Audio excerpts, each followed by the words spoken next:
in New York.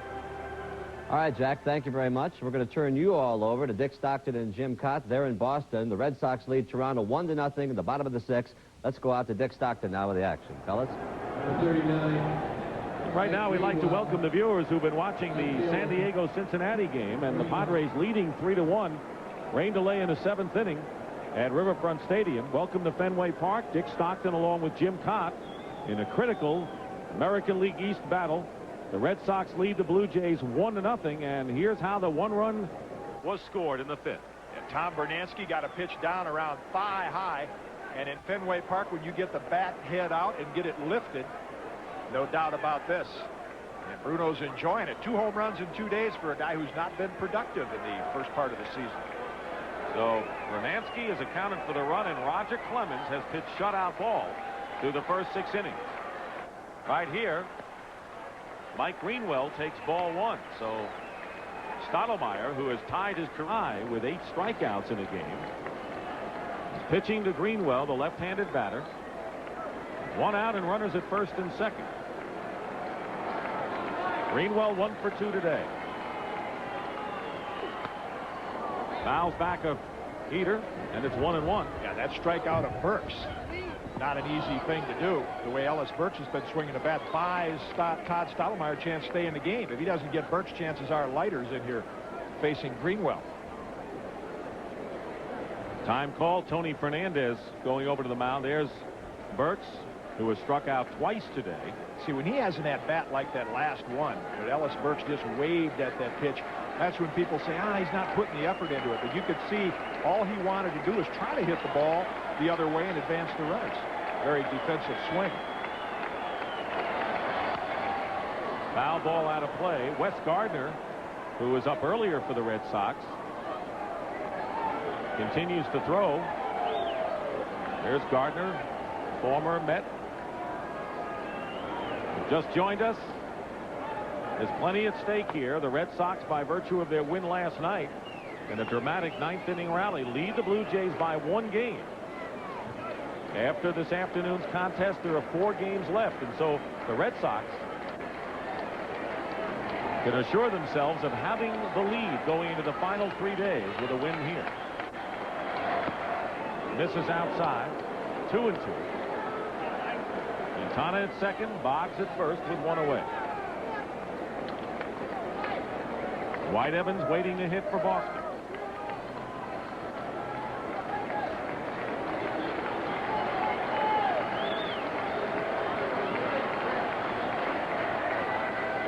Well, you can see even with Stottlemyre and Myers, we've seen a lot of the hesitation with Pena and Clemens. Each pitch much more deliberate as you get down to the end of this game. Now, sometimes you study along, you study wrong. Just let it happen, and now Myers goes to the mound, and once again, well, see, the dilemma here, Dick, is that Greenwell, the last half of the season, has started to pull the ball. Early in the year, fastballs in on his fist, he had no chance, fouling them off and popping them up to the left side. Now he's started to pull the ball, so they're a little hesitant to come inside, and yet, as we've said, when you pitch left-handers outside in this ballpark, it gives them such a nice shot at driving it off the wall. And that's what I think Myers and Stottlemyre are discussing right now. Where do you want to go, inside or outside? And Greenwell thinking along with that possibility, looking for a pitch in one of those areas. Well, and with 2 strikes, he's just been so much quicker and so much more confident since wearing that ankle brace. Bat speed has picked up. Missing outside. They went away this time, and the count is full to Greenwell. 3-2. Wow. Todd Stottlemyre looking in at Drew Coble. I don't blame him. But Coble has been pretty consistent the entire game. There have been a lot of borderline pitches on that outside corner. Oh. And Cito Gaston may have been ejected for the 7th time this year. Now Coble's the guy that got Cal Ripken. That doesn't happen very often. Gaston has had his problems with Joe Brinkman's crew. They kicked him out in 3 of the 6 occasions. See, I don't. Drew Coble's a professional big league umpire, but I don't go with this big series. And the umpires used to kind of be like grandfathers. They let you have your say. Hey, okay, you've harped enough, and I'm going to turn my back on it. But now you see the umpires charge toward the dugouts as if they want to encourage players and managers to get involved in an argument. You know, Coble is acting almost apologetic that he has thrown Gaston out of the game. And you got to expect in a series like this, the players and the managers and coaches are going to be emotional. The umpires don't have anything to be emotional about. Nothing at stake for them.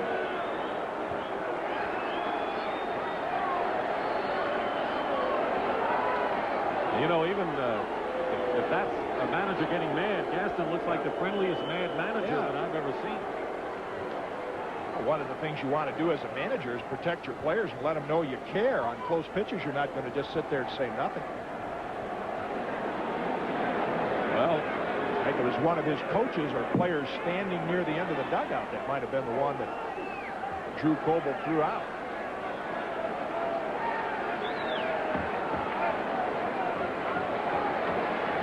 so Gaston still against the post there. We'll see who got thrown out. Somebody apparently did, judging by the sign from Drew Coble. Luff to second base. No one was covering. Quintana looks as if Galen Cisco, the pitching coach, might have been ejected. We don't see him right around Gaston anymore, and it was Galen Cisco. Here's the 3-2 pitch. Ball 4 low, and the bases are loaded. And a big opportunity for the Red Sox here as Greenwell draws a walk.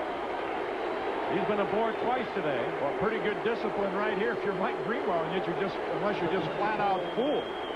I mean, yes, that ball's borderline, but a little low. Runners on the move. Greenwell, by taking it, risks, of course, being called out and the runner thrown out. And instead, they've got the bases loaded. Conference of the mound with Fernandez, Myers, and Stottlemyre. Dwight Evans coming to the plate, and Gaston is coming out of the dugout, and that may be all for Stottlemyre. He's got Dwayne Ward, the right-hander, and he wants Ward. Ward's guy did a good job last night. It was Kelly Gruber's 2 errors that got the Red Sox run off Dwayne Ward. He's been a good part of about a 4-man bullpen here for the Blue Jays. It's been very effective. So Todd Stottlemyre works 5 in the 3rd inning. Gives up 5 hits and 1 run and strikes out 8 to match a career high. But he gave up a home run, and he happened to be going against Roger Clemens on the day he returned from injury. Hope I'm not spoiling your appetite. This could get ugly. When something on your mind It keeps getting worse, doesn't it? or something you eat gives you acid indigestion, Times like these make me glad I'm not a catcher. it's time for extra strength Rolaids. Fast, 1,000 milligrams strong. Now that spells relief. This relief break is sponsored by Rolaids. And Dwayne Ward, who is making his 72nd appearance, second to Bobby Thigpen's 73, has pitched more innings than any other time in his career, is coming on to face Dwight Evans. He has 11 saves. Let's take a look at some other leading relievers in baseball. We mentioned Thigpen, of course, the Eck in Oakland, Dennis Eckersley, John Franco, and Myers at Cincinnati. Eckersley's got the best percentage. I don't think anybody will ever break Thigpen's record. And Dwayne Ward, what he brings to this situation right now, he's only given up 1 home run. He throws a heavy, sinking fastball.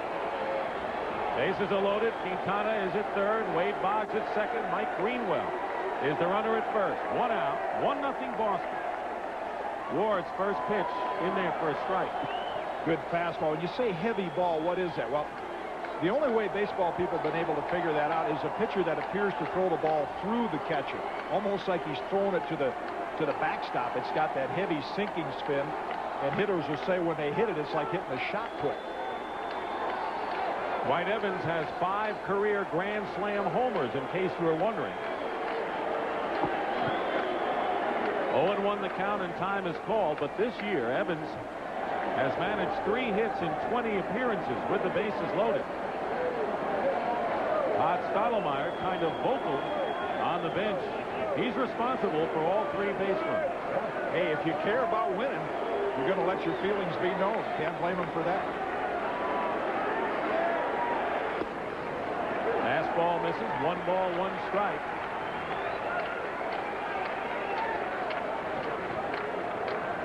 One to nothing. The Red Sox have out hit the Blue Jays 5-4. Evans, the old pro, will be 39 years old in November. Ground ball right side. It'll go through for a base hit. Quintana will score. Boggs will score. Going to third is Greenwell, and the ball hits him. And he's in safely. And Dwight Evans drives in 2 runs. And the Red Sox now lead 3-0.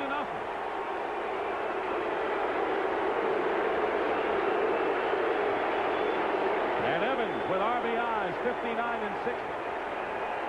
Well, they had the ceremony outside of Fenway Park this morning to remove the curse of the Bambino. And what we've seen in the last game and a half might be an indication of that. I mean, this is just a little dribbling ground ball that gets through the drawn-in infield, and the Red Sox get 2 runs.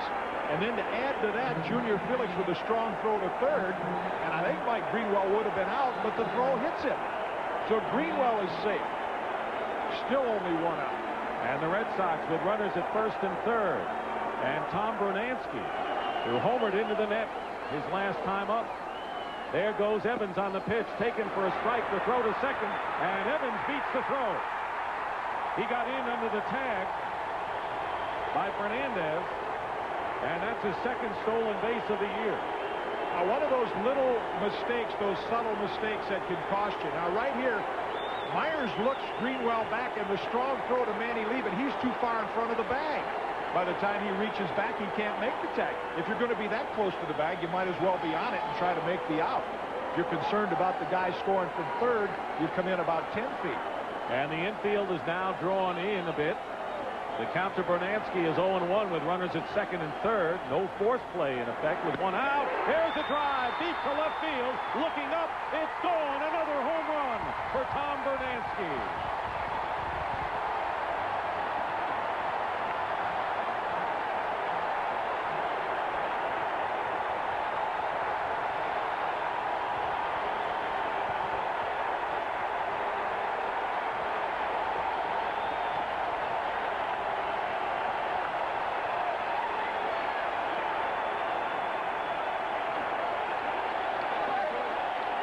Like I said, Dwayne Ward doesn't give up many home runs. Wow. Brunansky with his 3rd one in the last game and a half. He is a great low ball hitter, and he's the kind of hitter when he gets on a tear can get you a bunch of them in a hurry. Here's Tony Pena takes the strike. So Dwayne Ward has been tagged. Dwight Evans with a roller base hit to right. And then Brunansky with his 2nd home run in as many innings. A 3-run blast. And it's 6-0. Boston with 5 runs here in the 6th, and still only 1 out.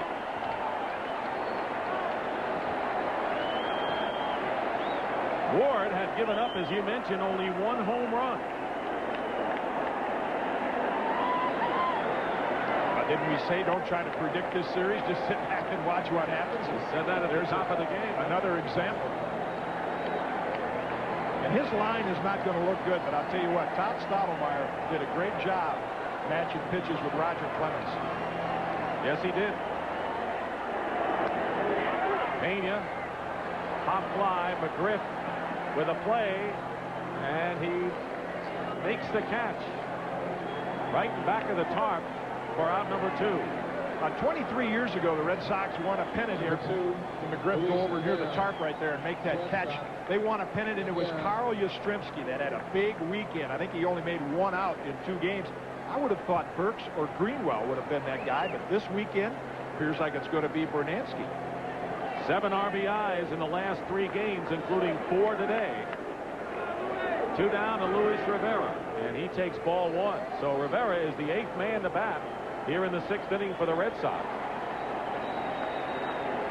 Padres lead the Reds 3-1, but if the Giants beat the Dodgers, it's over in the West in the National League. Broken bat, soft liner, and Fernandez makes the catch to retire the side. But listen to the cheers as the Red Sox get 5.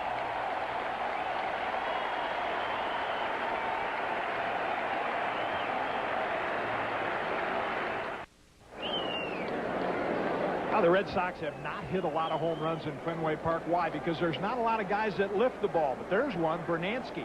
He likes the ball down in the strike zone, and he lifts it. See so many hitters today get down on the ball and drive it through the infield. And when he gets on a tear like this, there's a guy that can have a hot week for you.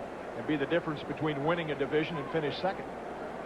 And a new pitcher for the Red Sox is right-hander Wes Gardner, as Roger Clemens is through for the day. And what a return he made. John Olerud, the batter, and he takes a pitch for ball 1. I don't know how many people really expected Roger Clemens to work 6 innings, pitch shutout ball, allow 4 hits, and strike out 5, but that's what he did. As Gardner fires a fastball past Olerud, 1-1. Well, what Clemens did was phenomenal, but what's happened to the Red Sox? I mean, Joe Morgan could not have things going better. He gets the 5 spot in the 6 so he can lift Clemens. Gardner making his 33rd appearance of the year, and a foul ball off the fist of Olerud. Gardner has started 9 games. The rest have been in relief. He has not chalked up a save yet. He's won 3 and lost 7 and an earned run average of 4.76. He last worked 4 days ago, pitching 2 innings of relief against the Indians. He was on the disabled list at the end of July with a sore right elbow as Olerud fouls off another pitch. I'll tell you what, chances are these last 3 innings, it's going to look like a pitching tryout camp in that Boston bullpen, because as soon as the Blue Jays get a man on, you're going to see maybe Anderson, maybe Gray, maybe Murphy, because Joe Morgan does not have one guy down there he's got a lot of confidence in. He just keeps switching from one to the other. 1-2 pitches up high.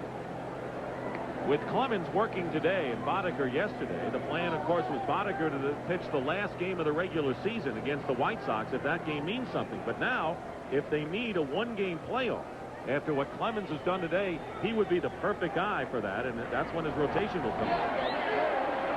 It's a ball as Pena appeals to third base umpire Jim McKean, and the count is 3 balls and 2 strikes. Jim McKeon's not going to be intimidated by the home crowd or Tony Pena. Pena does a good acting job here trying to make it look like it was strike 3, but Olerud truly held up on that. Gardner's 3-2 pitch misses inside. So Olerud draws a walk. At the conclusion of today's game, Jim, Kaat, and I will select the Chevrolet Most Valuable Player of the game, although Jim's vote counts a little more than mine. It does? Yeah. 1.5? Something like that. Chevrolet will donate $1,000 in the player's behalf to the Special Olympics. Greg Meyer's the batter. He's 0 for 2. Bounced into a double play and was out. Clemens hustled to first base on a throw from Quintana. Takes a call strike. Red Sox with bullpen activity. Dennis Lamp, the veteran right-hander, starts to throw. Let's see, he's been the last pitcher that's pitched effectively out of that bullpen, so Joe Morgan says that's who I'm going to. Hot hand time. 1 ball and 1 strike to Myers. And the one thing that can kill the momentum of what the Red Sox have going this afternoon is if Gardner goes out there like he is right now and falls behind hitters and walks. You give up a couple hard hit balls, give up a hit or 2, and then maybe somebody will hit one at somebody. But boy, managers get frustrated when you bring a relief pitcher in and he just can't get the ball over the plate. That's what happened to Henke last night. I mean, he fell behind every hitter. Was 2-0, walked actually the first man he faced, and it proved to be his downfall.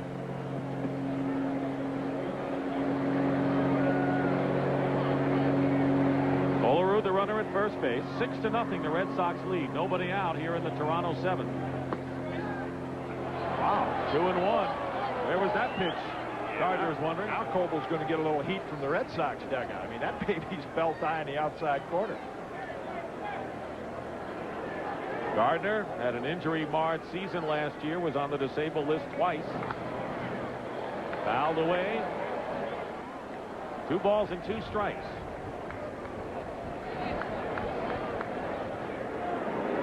Gardner, a former New York Met. Morgan has a number of guys down in that bullpen that are used to saving games. Gardner's one of them. You know, a great year at Tidewater, AAA club of the Mets. He was going to be their closer back in the mid-'80s.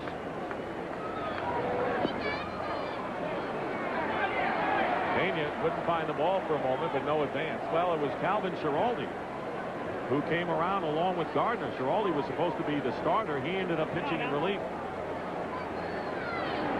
You see Tony Pena. I know what he's hollering at Gardner. Hey, let it go. Throw it over. Give us a chance. Our horse went out there and got us 6 shutout innings, and we got the lead.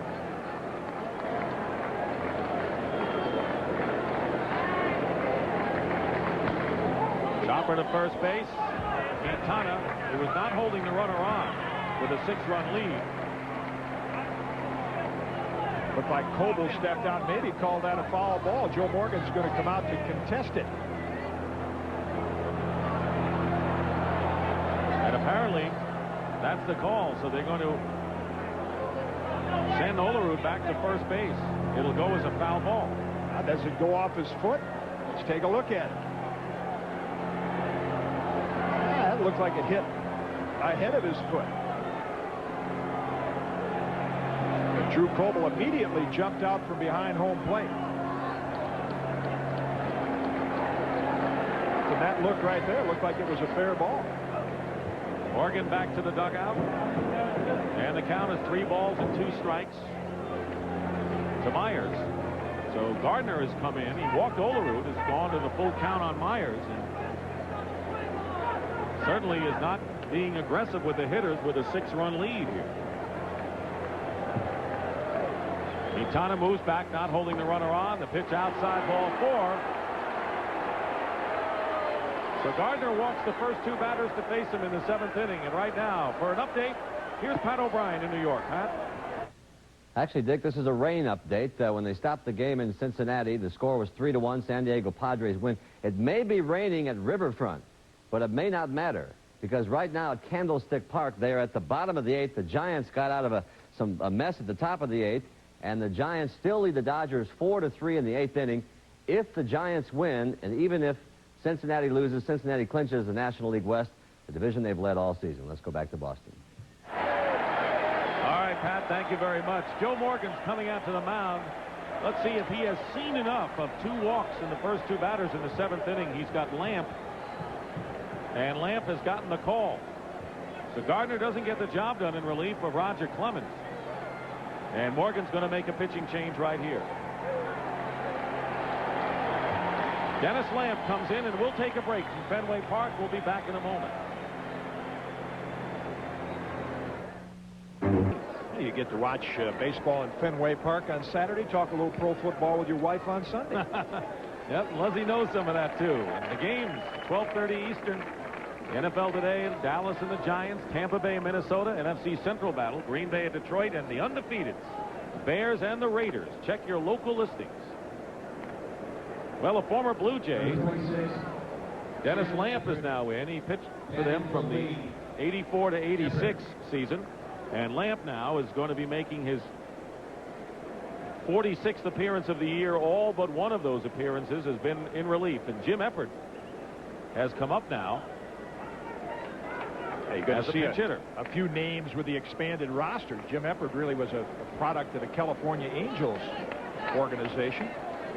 He's batting for Manny Lee with 2 on and nobody out, and a fastball is in for a strike. And you know, Lamp's instructions, just throw the ball over. Yeah, and he's got that good sinking fastball. One of the things, if he's on his game, he can get you a double play ball, but you saw what happened to Dwayne Ward. Got that ball about bell time. Fastball, 1-1 now to Eppert. John Olerud, the runner at second base. Greg Myers at first, both walked. Wes Gardner was relieved after facing those 2 hitters. Roger Clemens, the pitcher of record, in a 6-0 Boston lead. 1-1 pitch, fouled out of play to the left. Yeah, if you're the Blue Jays and you're down 6, that's critical, but it's not as if you were the Red Sox and down 6. See, the Blue Jays have that capability. Only the Tigers have hit more home runs than they have, so they can get back in the ball game in a hurry with a long ball. Eppert led the American International League in batting, hitting .310. Native of South Bend, Indiana. Here's the 1-2 pitch. Line to center field. Stays up long enough for Burks to reach it. Runners go back, and there's 1 away. The scene is Fenway Park, and the lights have been turned on in a very important September battle for divisional honors. The Red Sox lead the Blue Jays 6-0. The big story, Roger Clemens working 6 innings of shutout ball, and Tom Brunansky with 2 homers driving in 4 runs today. Dick Stockton and Jim Kaat with you. And there's the way the standings look right now in the American League East. And that game today, if it holds up, give Boston that 2-game lead. Boy, Big one. Gives them a lot of options. I think it's going to be interesting to see how Clemens comes back after pitching today, and if he will be available later if they need a playoff or even in the league championship series. Here's Junior Felix. Been retired twice today. Tried to bunt his way on his last at-bat. Ball one outside.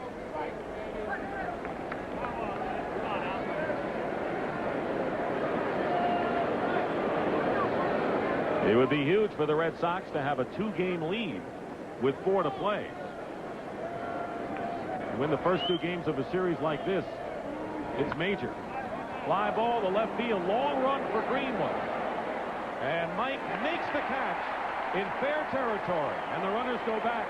Good hustle by Greenwell, who was shaken up earlier.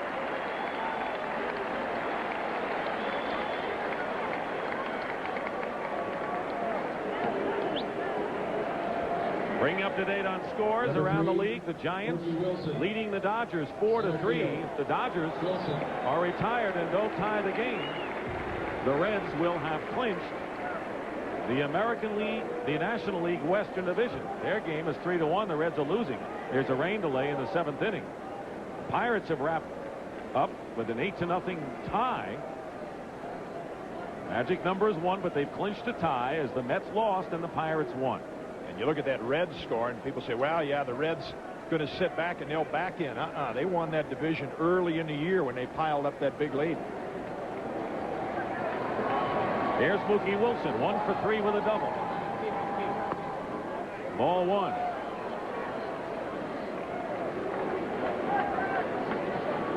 Very quiet dugout on the Toronto side, as you would expect.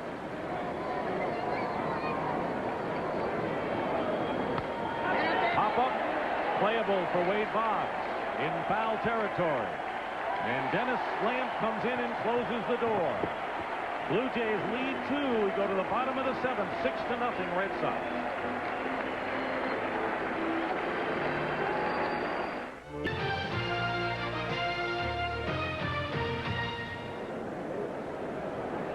Well, the report on Roger Clemens, who worked 6 innings and pitched shutout ball, 4 hits, and a tremendous return, is that his arm felt fine. Good news, just got a little tired, and he was seen by one of our people running around the ballpark, getting some running in. Is that great? Burning off a little energy. I'll tell you, he's got to have plenty of it. I mean, the adrenaline, not only for him, but for his ball club. I thought just going out today, and maybe if he pitched an inning or 2, it would be such a boost for the Red Sox. But to do what he did, 25 days off, that kind of control, just incredible. And it's obviously putting this team in a real good position to win the American League East. They're the remaining games after today for the Red Sox. They're home, of course, and the Blue Jays are on the road. Keep in mind, the Blue Jays knew they had the last 9 games away. They lost 2 out of 3 to Cleveland, 2 out of 3 to Milwaukee. If they lose this one, they have lost the first 2 to the Red Sox. Al Leiter is the new pitcher for the Blue Jays. He's the third pitcher of the day. Luis Sojo replaces Manny Lee at second base. Jody Reed leads off in the bottom of the 7th inning. Reed, 1 for 2 with a double, is also walked. And the left-hander Leiter pitches ball 1. And once again, fitting with this series of everything going about the opposite of what you'd expect, the Blue Jays, their bullpen really has kept them in the game all year, kept them in the race. Word out of Cincinnati as Reed takes a called striker that it's still raining, and they're going to wait about another 35 minutes as the Padres lead the Reds 3-1. Here's the 1-1 of Jody Reed. Ground ball to shortstop. Fernandez. And there's one away in the bottom of the 7th inning. Mentioned the Blue Jay bullpen that's been so effective all year. Yet here you come into these 2 games. You bring Tom Hinkie in last night with a 1-run lead. You figure, hey, game over. Dwayne Ward's done a great job, only giving up 1 home run. What happens? Brunansky takes him deep. Everything has gone the opposite way. Well, the Cincinnati Reds don't have to worry about playing that game because the Dodgers have lost, and the Cincinnati Reds, wire to wire, have won the National League Western Division title. A great job for Lou Piniella in his first year after the disappointment he had with the Yankees. Yeah, got a chance to go over there without a lot of the distractions that he had in New York, and congratulations to Lou Piniella and the Cincinnati Reds. 2 balls and a strike to Quintana, make it 1-0 to Quintana. And of course, the Pirates have clinched a tie. They can do no worse than tie, with them winning today and the Mets losing. Early in the year, it was Jack Armstrong and Dibble and Myers, that strong bullpen. Charlton was in the bullpen, and that's where they built up that big lead. Pinella's job now, get that pitching staff reorganized and get it ready for whoever they play in the League Championship Series. Here's the 2-1 pitch. In there for a strike. 2-2 to Quintana with 1 out. On deck is Wade Boggs. Reds got off to a great start. Really have played just about 500 balls since the All-Star break. Here's a pop-up. McGriff gives chase, and he could have made the play. It bounces because he was right near the camera and the tarp, and it'll go as no play. Yeah, Fred lost it. Looked like he got caught up over there right where the camera is down the first baseline. You see him check to see where the railing is, and then right there where he just bumps into the camera, can't get around the corner to make the catch. And Bob Dekas and Bob Fishman in the truck have told us most vehemently that is not a CBS camera. We wouldn't put a camera there. And we move it away if we could. 2 balls and 2 strikes. 3-2, and it's ball 4. And Quintana is on.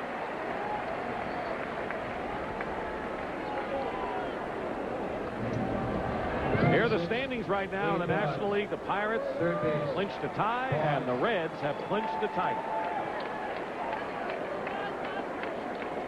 And here's Wade Boggs, who is 1 for 3 with a single. He scored on Dwight Evans' bases loaded opposite field base hit in the 6th inning, prior to Tom Brunansky's 3-run homer. Pitch up high to Boggs. Al Leiter, remember his early days with the Yankees? Boy, they thought he was going to be another Ron Guidry, and the Yankees traded him to Toronto for Jesse Barfield. He's had a lot of arm problems last couple years. Line drive, left field, drifting foul, and out of play. There's Joe Morgan right now with this 6-0 lead. And if you're a Red Sox player or coach, you're not even concerned. You'd like to have extra runs, but that's not the main concern. Old Joe, working on a split finger grip there, says, just get me some pitchers that can throw the ball over the plate and get them out for a couple more innings. Here's the 1-1 pitch. In the air to left center field. On the warning track is George Bell, and that's the 2nd out. 2 down, and Quintana goes back to first base. Blue Jays with bullpen activity, left-hander John Cerruti and Rick Lucan, who was acquired from the Atlanta Braves. They're working right now. Yeah, this is kind of expanded roster. Get a few guys in there because Cito Gaston sees this game 6 runs down. He's going to save the critical guys and try to win tomorrow's game. Here's Alex Burks, who is 0 for 2 with a walk.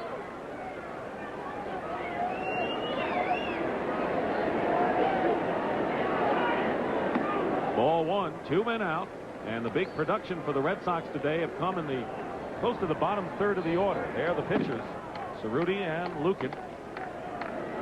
Evans driving in 2 runs with a single, and Brunansky 4 RBIs with a pair of home runs. Breaks inside for the strike. 1-1 now for Burks.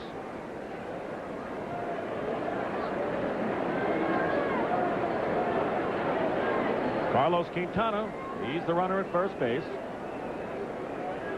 Griff playing behind him. Line drive to center field. Mookie Wilson makes the catch to retire the side. We go to the 8th at Fenway Park. The Red Sox with a 6-0 ball. It's not just a car, it's your... Sports presents Major League Baseball. Today's game is brought to you by the new generation of Oldsmobile. Step into the future now at your Oldsmobile dealer. Best Western, where you'll find the right place at the right price. And by Budweiser, with that clean, crisp, cold taste. Nothing beats a Bud. Moon over Boston, and it's a happy Boston. Fenway Park crowd. A lot of the pressure and the tension is off with the Red Sox with a 6-0 lead. Roger Clemens, who's reported after he went into the dressing room that his arm is fine. And you're right, he could be used if they need a tiebreaker, but more important, he could be the #1 Game 1 starter against the Oakland A's if the Red Sox go on and win this division race. That's what Joe Morgan is hoping for. Red Sox been looking for a red October. They don't have many of those here up in Fenway. Not enough of them anyway. Dennis Lamp, the third Red Sox pitcher of the day, facing Tony Fernandez. And the first pitch is in for a strike. The Red Sox with 6 runs, 7 hits, and no errors.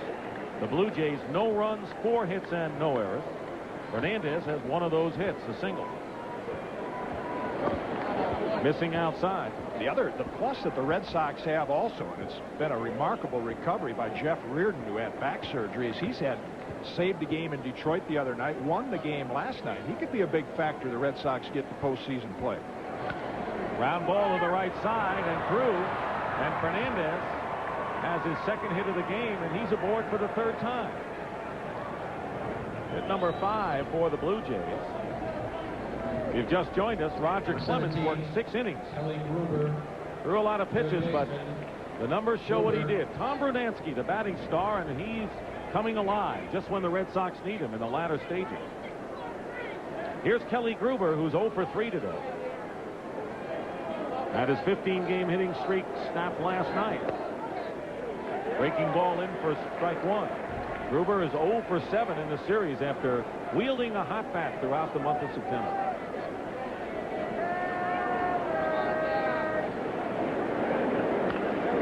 Off the end of the bat, a slow roller to Reed to throw to first in time. Fernandez goes to second. Right now, we're going to send you to Pat O'Brien. Pat? Dick, it may be raining at Riverfront Stadium in Cincinnati, but you are looking at a celebration of the National League West champions. The Dodgers, just a few moments ago, lost to the Giants in San Francisco and in the rain. The celebration goes on in Cincinnati, and look at the players diving onto the tarp. It's a game of kids, folks. Congratulations to Cincinnati. Let's go back to Dick. All right, Pat, thank you very much. Ball 1, the count to Fred McGriff with Fernandez at second and 1 out. Of course, you know that experience. Jim, slide down the tarp? Oh, yeah, that's funny. Celebrate after. Does this game make you a kid? It's a great feeling. Of course, now it's just the first of 3. You got to discipline yourself as a player not to get too high. You want to win the division, then you want to win the pennant, then you want to win the big one.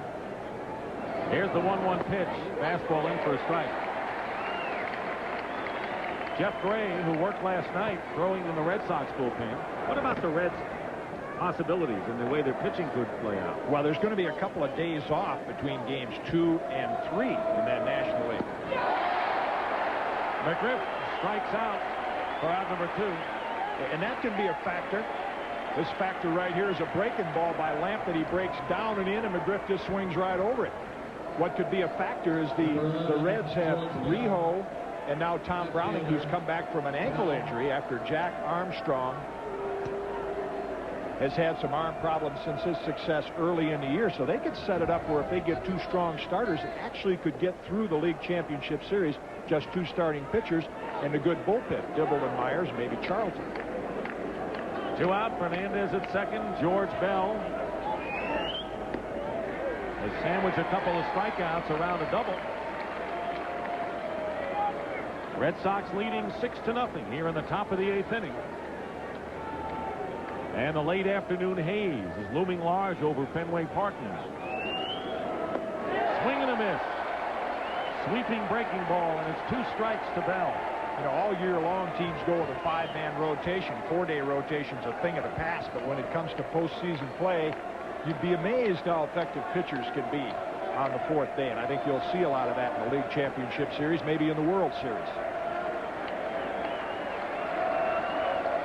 Still not sure of Oakland's pitching plans, whether they're going to go with 3 or 4 pitchers. Here's the 0-2. 1 ball and 2 strikes. Of course, You got a Welsh and you got a Stewart. And you got the best 1-2 punch. And you got the best bullpen. The Red Sox can match starters when you look at the numbers. The 3, 4, 5 starters, Kicker, Bolton, and Harris, have done just as well for the Red Sox when you look at earned run average and effective starts as Moore and Sanderson and Kurt Young have done for the A's. But it's that great bullpen where Oakland beat you an outstanding defense. That's why Roger Clemens' performance today really boosts the Red Sox morale, their hopes. They're going to be running into a buzzsaw if they survive this division race. Here's the 1-2. 2 balls and 2 strikes to Bell, who's hitting .135 against the Red Sox this year. It's Dennis Lamp, who has started 1 game this year. His last appearance 2 days ago in Detroit in that makeup game, which the Red Sox won. Lamp worked 2/3 of an inning. 2 out. Fernandez, the runner at second.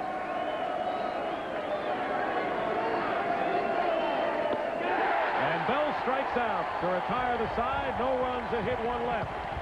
We move to the last of the 8 of a Boston party here.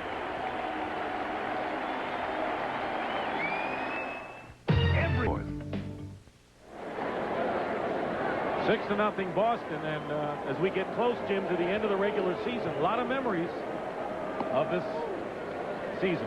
Yeah, I think individual accomplishments are terrific. All of these guys, Nolan Ryan for one, very proud of the 300 wins, and he should be, and Carlton Fisk. But I'll tell you what, they'd rather be playing for what the Red Sox in Toronto are playing for. And Ricky Henderson, with that accomplishment right there, he'll be in the postseason play. And a new pitcher, Rick Lucan, is now working for the Blue Jays. Todd Stottlemyre worked 5 1/3 innings, and Dwayne Ward, who gave up 3 runs. Stottlemyre gave up 3. Al Leiter, and now Rick Lucan. And we go to the bottom of the 8th inning, Mike Greenwell. Red Sox have Joe Hesketh, a left-hander, who would have been the pitcher today if Clemens had not been able to go. And he's loosening up in the Boston bullpen. Greenwell is 1 for 2 with a single, is also walked. And he takes the ball 2-0 now.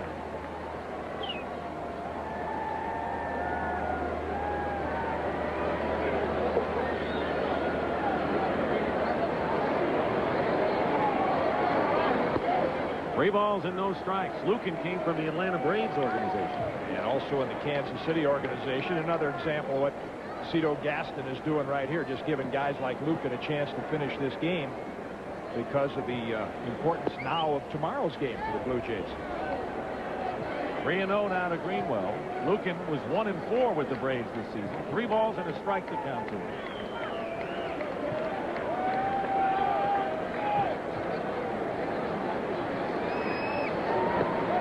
On the corner, 3-2.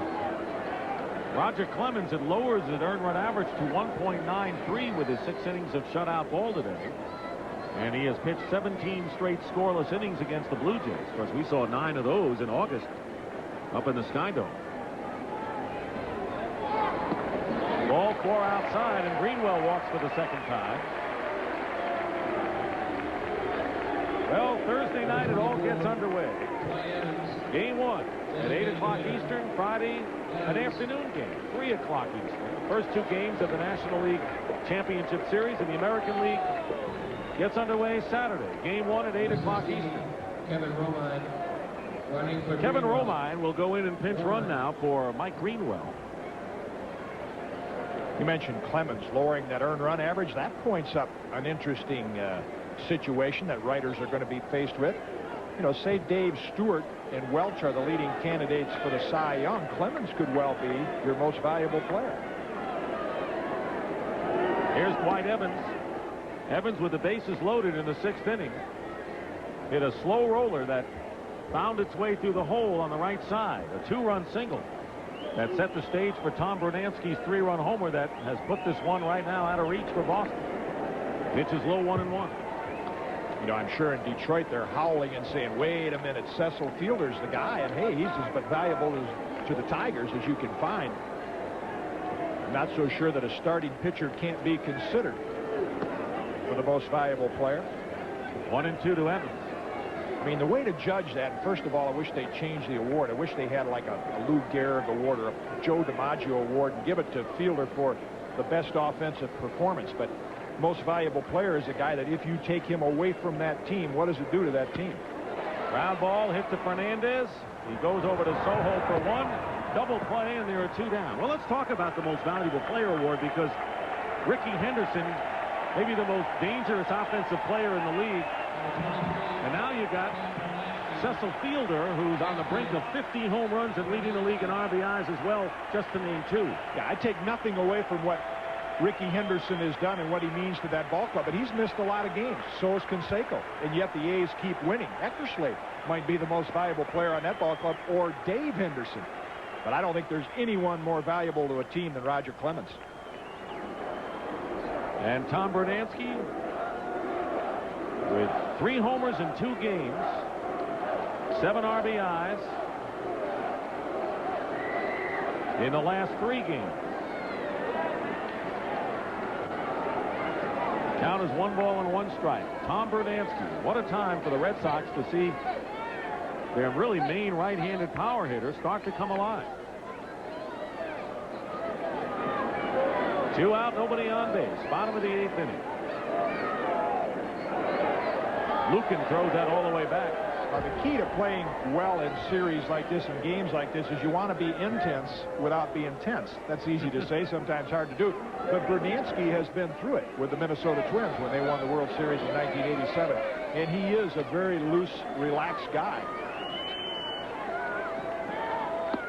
Fastball in tight. And, you know, and if you've done the physical preparation, the mental preparation, day in, day out, 162 games, when you come to a game like this, the pressure is not going to affect you as much as if all of a sudden you walk into the park and say, oh, man, we're playing for the division title. That's like cramming for a test. Most of the time you fail. There's a drive. Let's see if it'll be a home run. It is. Another one for Brunansky.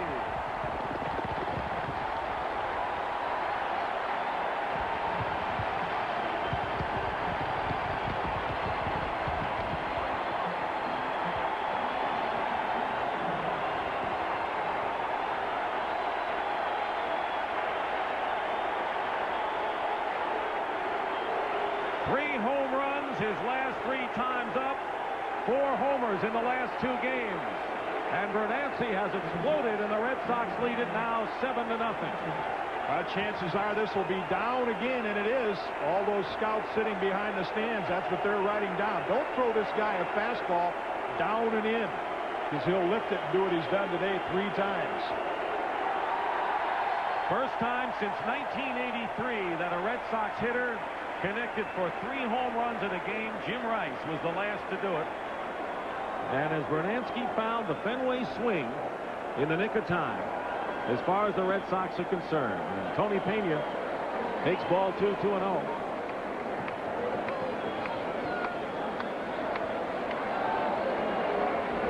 He had not hit a home run, Brunansky, since September 3rd. A long drought for him. In for the strike. Joe Morgan's had the right hunches. You know, Mike Marshall played out there for a while. About 3 weeks ago, Brunansky was benched for a few days. He went in and said to Morgan, why am I not playing? Joe said, in his typical way, well, I just had a hunch. Well, now he's got a hunch he ought to be in here, and it's paying off. And the hunch guy, Brunansky, is hitting 7th in the batting order.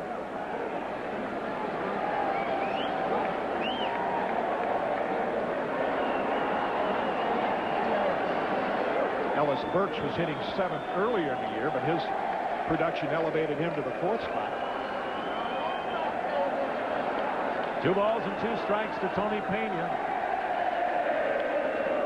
Reaches out and fouls it off. So the Red Sox here in the bottom of the 8th inning, leading 7-0.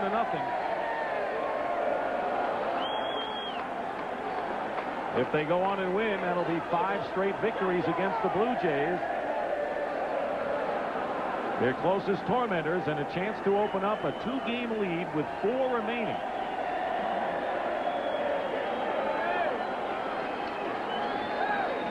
And not only 5 straight wins, but with the exception of last night's game, which was so bizarre, the Red Sox shut the Blue Jays out those last 3 games in the Sky Dome. And if they hold true today, that'd be 4 shutouts out of 5 games. Here's the 3-2 pitch, a line drive, base hit left field. George Bell will play it off the base of the wall. Gets by him, and Pena will sail into second with a double.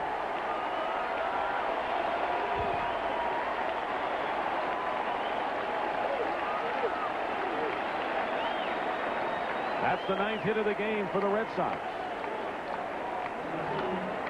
There's been a lot of hype about Roger Clemens today, and we're all aware of what he has accomplished. And now all of a sudden, the starting pitcher in the limelight is Jimmy Key, the left-hander for the Blue Jays.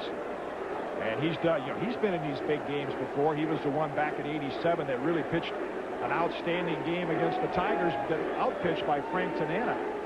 So he's accustomed to those kind of situations in what will be the biggest game of his season. Luis Rivera 0 for 3 the batter, 2 outs. Haney at second.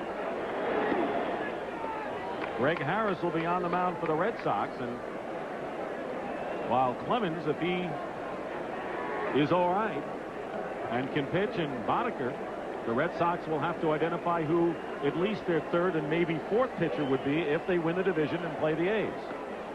That's a good point when you mentioned Mike Boddicker, who did a great job last night. The first 2/3 of that game didn't come away with the win. Since Boddicker has joined this staff in July of '88, his winning percentage is right there with Clemens. So it's not like you're dropping off a great deal from Clemens to Boddicker. He's very accomplished, a very effective starting pitcher, and accustomed to postseason play. 2 balls and no strikes. In for the strike.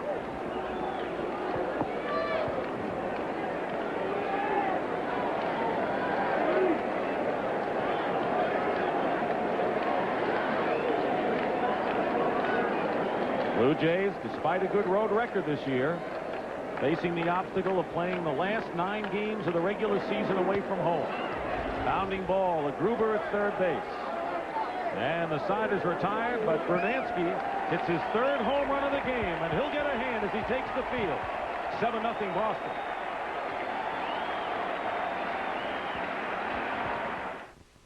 A woman reporter in the Patriots locker room that's gotten news all over the place. Tomorrow on the NFL Today, 12:30 Eastern, plus the latest news and information on all the NFL games.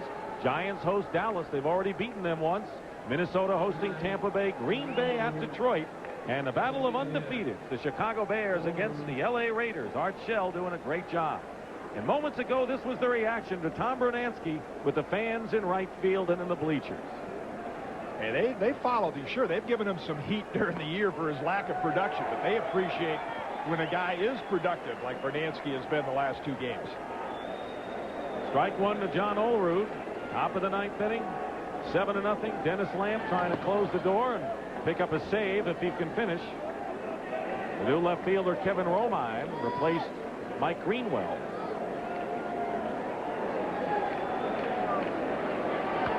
You know, the Temple of Doom attitude around the Boston camp after Clemens went out and they lost those games in Baltimore, lost 2 out of 3 to the Yankees, has been lifted, not only because of what Clemens has done, but when the Red Sox won this week against the Indians and then went to Detroit, it's a whole different attitude. Line drive, base hit for Olerud. First hit of the game.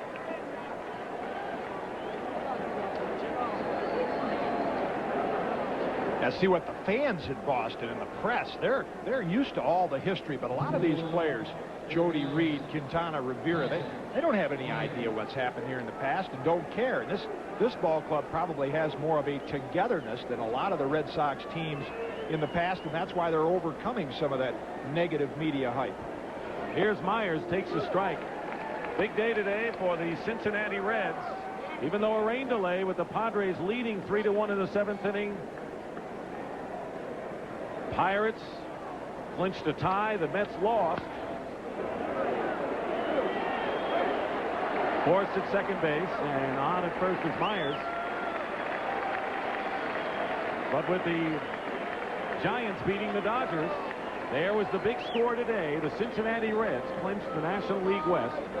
And by the way, the Pirates, who have clinched the tie, Reds and Pirates, surprisingly enough, were the only teams not to win their respective division titles in the 1980s. That tells you something about the amateur draft, because the Pirates and the Reds were dominant teams in the late 70s. As a result, they maybe didn't get a lot of the top draft choices that other teams did, and so the balance of power kind of equaled out a little bit.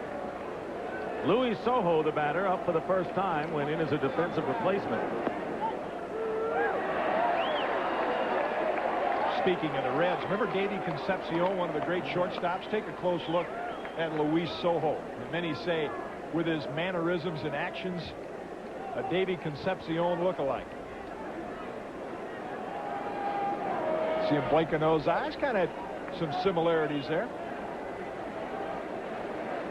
Soho hopes he has the career Concepcion had. Half the career would be pretty good, huh? And a pop-up to the right side. Jody Reed. And there are 2 down. Well, tonight on CBS starts with Family Man, followed by the Hogan Family, Earth Force, and 48 Hours. That's the lineup coming up tonight on CBS. 2 down in the top of the 9th inning, and Junior Felix, the batter, and the crowd on its feet. If you had written a script, it could not have gone any better for the Boston Red Sox today.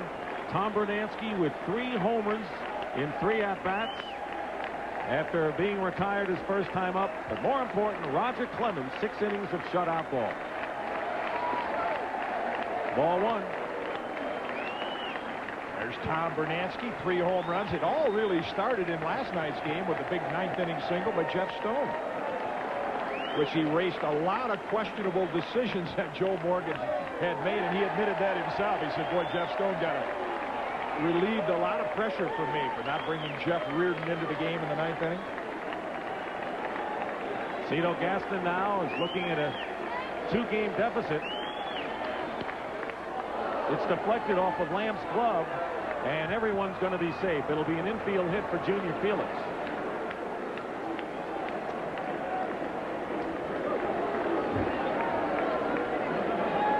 Here's a bit of history. No American League team has ever lost a pennant or a division title after leading by 2 games this late in the season. And after today, there are only 4 games remaining.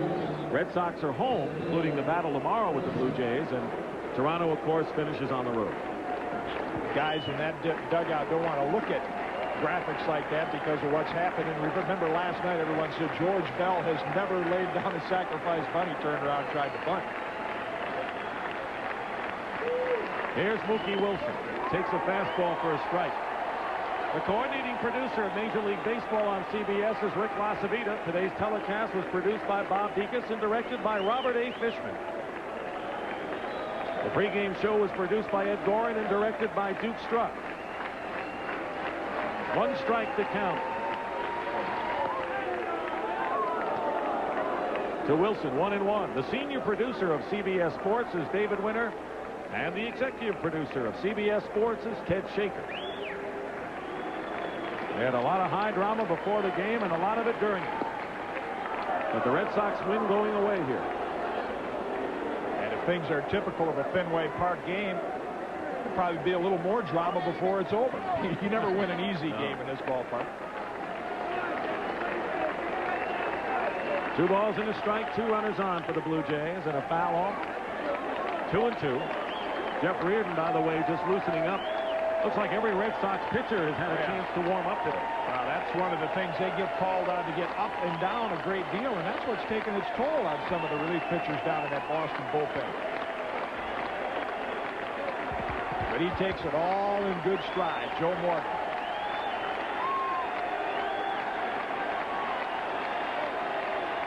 Here's Lamb's 2-2 pitch. And a looper into right field, a base hit. And 1 run's going to come in. John Olerud, nope, he's held at third, and the bases are loaded. So the bases stay loaded in a 7-0 game. And Tony Fernandez coming up. What did you just get finished saying about Fenway Park? There are too many stories about this ballpark. You've experienced a lot of them, huh? Bill Fisher, pitching coach, going to come out right now, probably buying Reardon a little more time. As with that recent back surgery that he's come back from, he's had some very effective outings, but it takes him a little while longer to warm up.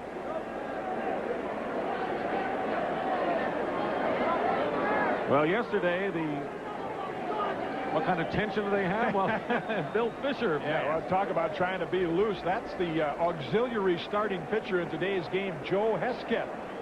And that's a Bill Fisher lookalike. Fish, an ex-teammate and roommate of mine back in the days of the old pesky Nats, the Washington Senators. And he tells you something about what a pitching coach really has to be. He's such a great buddy of these pitchers. And that sometimes is more important than just telling them the mechanics and the whys and wheres of pitching. 2 down to Tony Fernandez. Bases loaded. Ball 1. Cincinnati Reds game held up because of rain in the 7th inning has been canceled. Padres will win it 3-1, but it doesn't matter because the Reds are the new National League Western Division champions by virtue of the Giants' victory over the Dodgers this afternoon. Reds have clinched it today. Here's the 1-0 pitch. In there, fastball strike, 1-1. Mentioned the amateur draft, and the Reds have been very successful. Now fans are going to get to see in postseason play some of the great players out of that farm system. Eric Davis, Barry Larkin. Of course, Davis trying to recover from an injury. Hurt himself crashing against the wall the other night. This will give him a week to heal up for the championship series. And a bounding ball deep in the shortstop. No play. A run's going to score. And the Blue Jays are still alive. And now it's a 7-1 ball game. Fernandez gets an RBI with his 3rd straight hit. And Myers comes around and scores. The bases remain loaded. And now Kelly Gruber coming up. The heart of the order. So it's a 7-1 game. Slider swung on and missed for a strike. 4 hits this inning.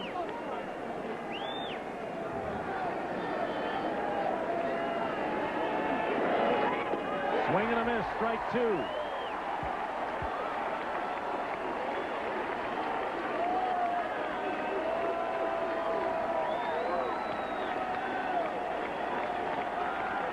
No balls and 2 strikes. And Gruber just barely stays alive. Fouls it off the end of the bat. 7-1. Blue Jays have put together 4 hits here in the 9th inning.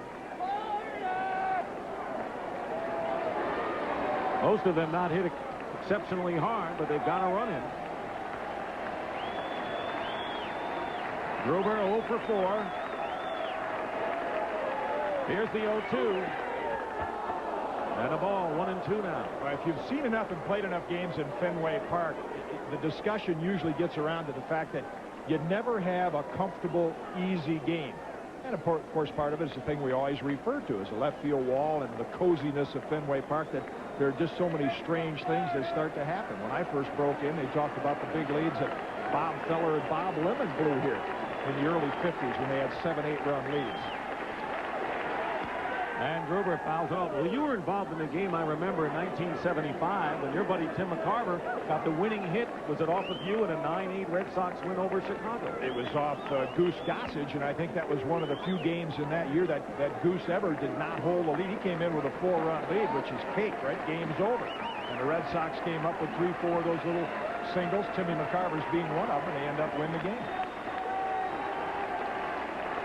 Here's the 1-2 from Lamp.